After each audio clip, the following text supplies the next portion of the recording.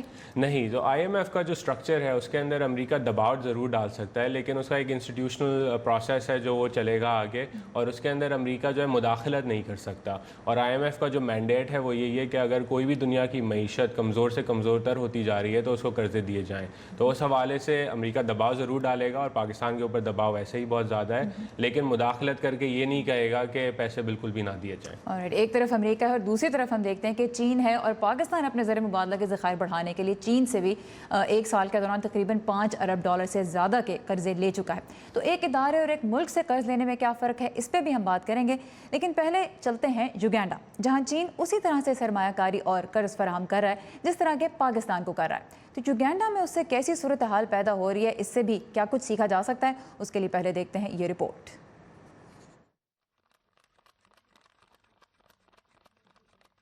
محب اللہ کی currency exchange agency میں ان دنوں چائنیز کرنسی کی ریل پیل ہے. اس کی وجہ ہے پاکستان اور چین کے درمیان مقامی کرنسی میں تجارت کا معاہدہ. ٹیکنیکل ایرر کی وجہ سے ہم وہ رپورٹ نہیں دکھا سکے فی الحال اپنے ناظرین کو. لیکن وزیر جو سچویشن ہم یوگینڈا میں دیکھ رہے ہیں وہ یہ ہے کہ لوکل کمپنیز کہہ رہی ہیں کہ ہمیں کانٹریکٹس نہیں مل رہے ہیں، اور چین کی بڑی بڑی کمپنیوں کو کانٹریکٹس مل رہے ہیں. اور دوسرا یہ کہ ان کو اتنا پیسہ دیا جا رہا ہے وہ کام کرنے کے لیے جو شاید کم خرچ میں لوکلی ہو سکے، لیکن گورنمنٹ کا پرسپیکٹیو یہ ہے کہ ہمارے پاس لوکلی نہ اتنا سرمایہ ہے اور نہ کمپنیز کے پاس وہ تجربہ ہے جو چین لے کر آ رہا ہے.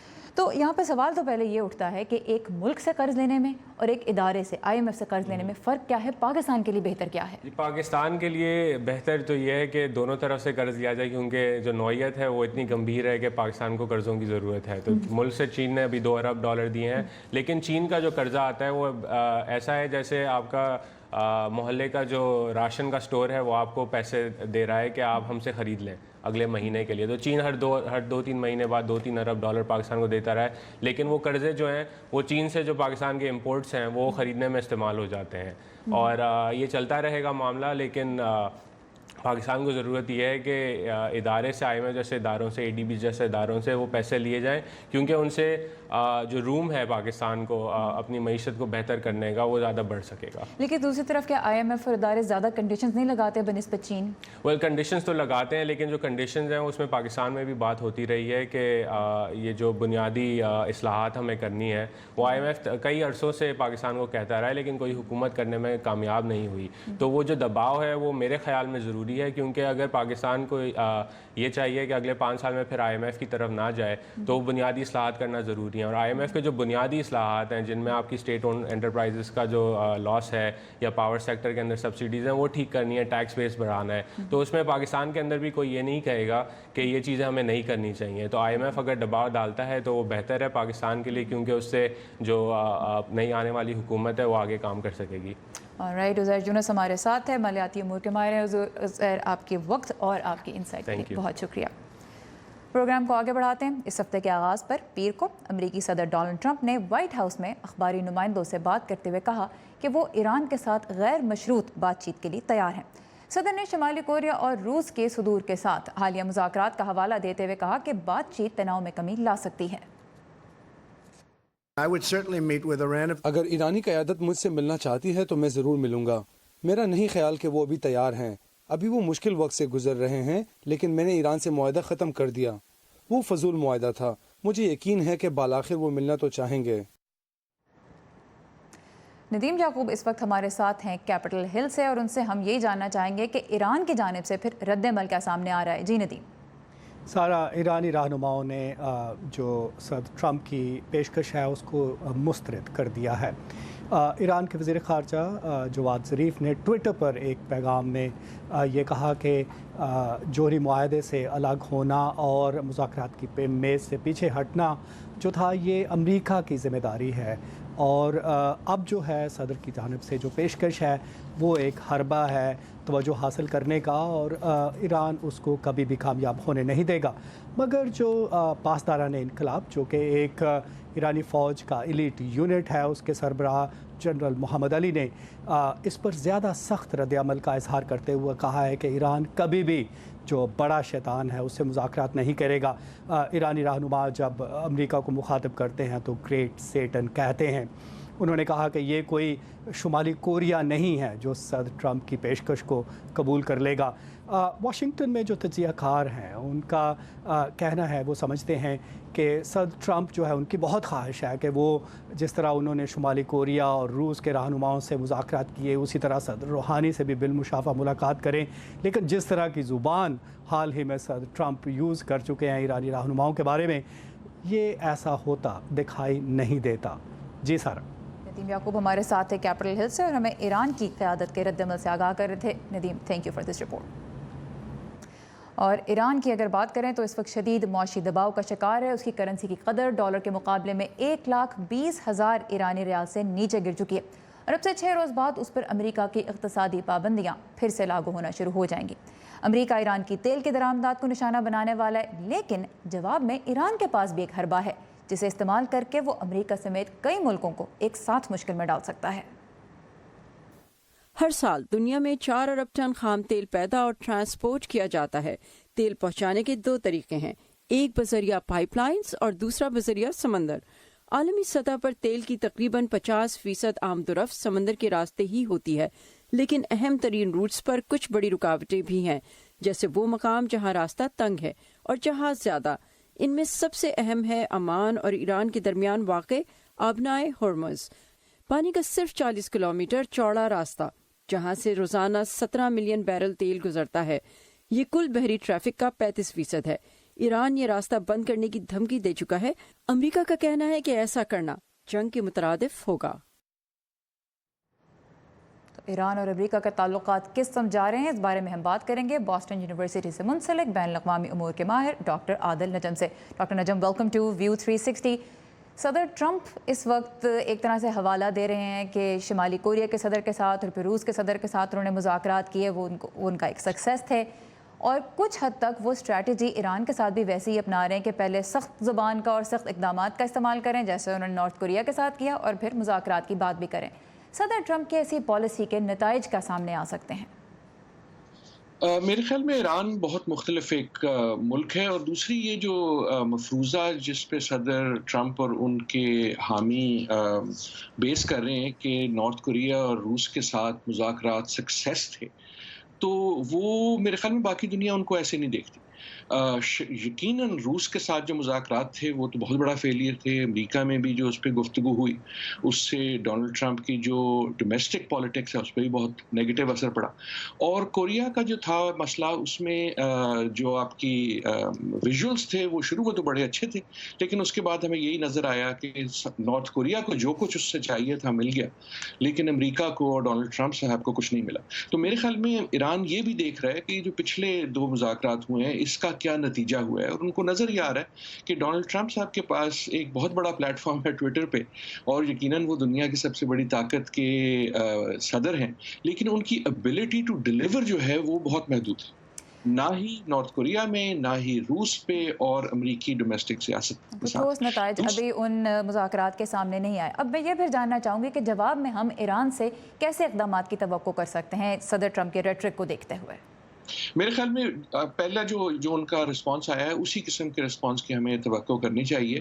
ایران جو ہے اس کے لیے اپنی جو آپ کہہ لیں ڈگنیٹی، اپنی ایک اہمیت جو ہے اس کو ثابت کرنا بڑا ضروری ہے، اس لیے میرے خیال میں وہ دھمکی کے نتیجے میں کاؤ ڈاؤن ہو کے یہ نہیں کہیں گے کہ ہاں جی آ جاؤ وہ گلے ملتے ہیں۔ دوسرا اس میں فرق یہ ہے کہ میرے خیال میں تیل صرف فرق نہیں ہے، فرق یہ ہے کہ ایران جو ہے وہ یورپ کا ایک بہت بڑا ٹریڈنگ پارٹنر ہے، اور ان کے پاس ایک معاہدہ موجود ہے۔ سو ان کے پاس ایک طرح سے اپر ہینڈ اس طرح ہے کہ امریکہ کو اس معاہدے سے باہر نکلنا ہے۔ وہ ایسی صورتحال نہیں ہے کہ ایران کہہ رہا ہے کہ یار ہمیں کچھ دو۔ لیکن یہ بتائیے، آپ نے معاہدے کا ذکر کیا، اب ایشو یہ ہے کہ ان کمپنیز کے اوپر بھی سینکشنز لگ سکتی ہیں جو ایران کے ساتھ کام کریں، اور اس میں یورپین کمپنیز بھی شامل ہیں، اس میں انڈین کمپنیز بھی شامل ہیں۔ تو اس طرح سے جب ایران کو سکویز کیا جاتا ہے اگر اکنامکلی، تو ایران کے پاس پھر اپنی اکانومی کو سسٹین کرنے کے لیے کیا آپشنز ہوں گے؟ بیکاز ہم دیکھ رہے ہیں کہ ایران کے اندر اس وقت ایک انریسٹ ہے اکنامک ایشوز کو لیتے ہوئے، اور صدر روحانی کو 1 مہینے کا وقت دیا ہے ان کی پارلیمنٹ نے کہ وہ اپنے اکنامک پلان کے بارے میں آ کے کچھ سوالوں کے جواب دیں۔ نہیں اکنامک سکویز یقیناً ہے، لیکن ایک طرح سے اکنامک سکویز جو ہے وہ واپس بھی اس کا جواب دے سکتے ہیں نا، کہ ان دا سینس کہ ایران ایک میجر مارکیٹ ہے اور اس وقت ان کمپنیوں نے فیصلہ یہ کرنا پڑے گا کہ امریکہ اگر کہتا ہے کہ بھئی تم ایران سے مت کرو تو کیا وہ اس کی پیروی کریں گے یا نہیں کریں گے، خصوصاً وہ کمپنیز جو امریکی نہیں ہیں. اور میرے کہنے کا مقصد یہ ہے کہ اس وقت کا آج کا 2013-18 کا ایران وہ ایران نہیں ہے جو 5 سال پہلے کا تھا، اور نہ ہی یہ زیادہ اہم نہ ہی آج کا امریکہ وہ امریکہ ہے. سو امریکہ اٹ سیلف اس وقت ایک ٹریڈ وار میں پھنسا ہوا ہے، اور اس قسم کی سینکشنز جو ہے اس پہ امریکہ پہ بھی اثر پڑے گا، کیونکہ امریکہ کی اپنی ایبلٹی ٹو کنونس دوسرے ملکوں کی کمپنیز کہ ہم تمہیں یہ کہہ رہے ہیں اس لیے ہمارے پنگے میں تم بھی شامل ہو جاؤ، میرے خیال میں محدود ہو گئی ہے. تو یہ ایک طرح سے ایک گیم آف چکن ہے. یقیناً دونوں ممالک جو ہیں ان کا ہاتھ کوئی اتنا واضح نہیں ہے. یقیناً ایران جو ہے اس پہ بہت سا پریشر ہے، لیکن اس کے پاس کچھ ٹرمپ کارڈز ہیں. یقیناً امریکہ جو ہے وہ ایک میجر پاور ہے، لیکن سوال بھی. تو ایک طرف یہ ہے کہ مزید کلیئرٹی کی دونوں جانب سے ضرورت ہے، اور امریکہ نے کم از کم جو ٹرمپ ایڈمنسٹریشن ہے اس کا یہ کہنا ہے کہ وہ ایران میں رجیم چینج یعنی قیادت کی تبدیلی کی کوشش نہیں کرے. عادل نجم ہمارے ساتھ تھے بوسٹن یونیورسٹی سے، بین الاقوامی امور کے ماہر. آپ کے وقت کا بہت شکریہ. بہت شکریہ. افغان حکومت اور طالبان کے مطابق شدت پسند تنظیم داعش سے تعلق رکھنے والے 150 سے زیادہ جنگجوؤں نے صوبے جوزجان میں افغان سیکیورٹی فورسز کے آگے ہتھیار ڈال دیے ہیں. انہیں طالبان نے شکست دے کر علاقے سے باہر دھکیل دیا تھا. دنیا کے مختلف حصوں سے ملنے والی کچھ اور اہم خبریں دیکھتے ہیں آج کے ورلڈ ویو میں. میکسیکو کے شہر ڈورانگو میں ایک مسافر بردار طیارہ پرواز کے فوراً بعد گر کر تباہ ہو گیا. حادثے میں 85 مسافر زخمی ہوئے ہیں، لیکن حیرت انگیز طور پر کسی ہلاکت کی اطلاع نہیں ہے. حکام کے مطابق ایرو میکسیکو کے طیارے میں 97 مسافر اور عملے کے 4 افراد سوار تھے. حادثے کے بعد طیارے میں آگ لگ گئی. حادثے کی تحقیقات جاری ہیں. زمبابوے میں ہونے والے الیکشنز میں ابتدائی نتائج کے مطابق صدر رابرٹ مگابے کی جماعت زانو پی ایف پارٹی 210 میں سے 109 نشستوں پر برتری حاصل کر کے سب سے آگے ہے، جبکہ حزب اختلاف کی بڑی جماعت ایم ڈی سی کو 41 نشستیں ملی ہیں. الیکشن کمیشن کے مطابق دھاندلی کی کوئی رپورٹ موصول نہیں ہوئی، جبکہ ٹرن آؤٹ 75% رہا. رابرٹ مگابے کے 37 سالہ اقتدار کے بعد یہ پہلے عام انتخابات ہیں. اور چینی کمپنی ہواوے دنیا بھر میں اسمارٹ فونز کی فروخت میں امریکی کمپنی ایپل سے آگے نکل گئی ہے. انٹرنیشنل ڈیٹا کارپوریشن کے مطابق جون میں ختم ہونے والی سہمائی میں ہواوے نے 5 کروڑ 42 لاکھ جبکہ ایپل نے صرف 4 کروڑ 13 لاکھ اسمارٹ فونز فروخت کیے. پہلے نمبر پر جنوبی کوریا کی کمپنی سامسنگ ہے، جس نے دنیا بھر میں 7 کروڑ 15 لاکھ اسمارٹ فون فروخت کیے.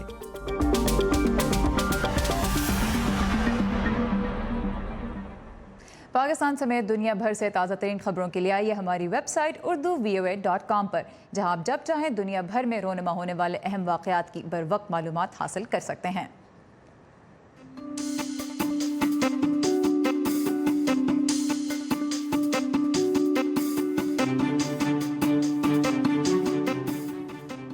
مستقبل کی ایک انتہائی تیز رفتار ٹرین جو کئی گھنٹوں کا فاصلہ چند منٹوں میں طے کر لے.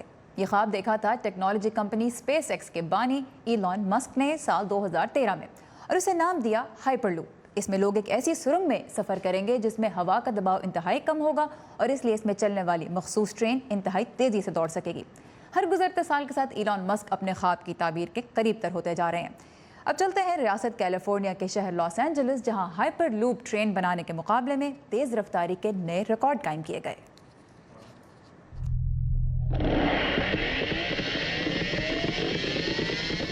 467 کلومیٹر فی گھنٹہ کی رفتار سے چلنے والی مستقبل کی ایک ٹرین، اور اس رفتار کا ریکارڈ بنایا ہے جرمنی سے تعلق رکھنے والے انجینئرنگ کے طلبہ کی ٹیم وار ہائپر لوپ نے. لاس اینجلس میں ہونے والے تیسرے سالانہ ہائپر لوپ مقابلے میں دنیا بھر سے 600 ٹیموں نے شرکت کی. تیز ترین ٹرینیں بنانے والی 3 ٹیموں کو 1 کلومیٹر لمبی ویکیوم ٹنل میں اپنے تجرباتی پاڈ یا ٹرین کے ڈبے کو آزمانے کا موقع ملا. 3, 2, 1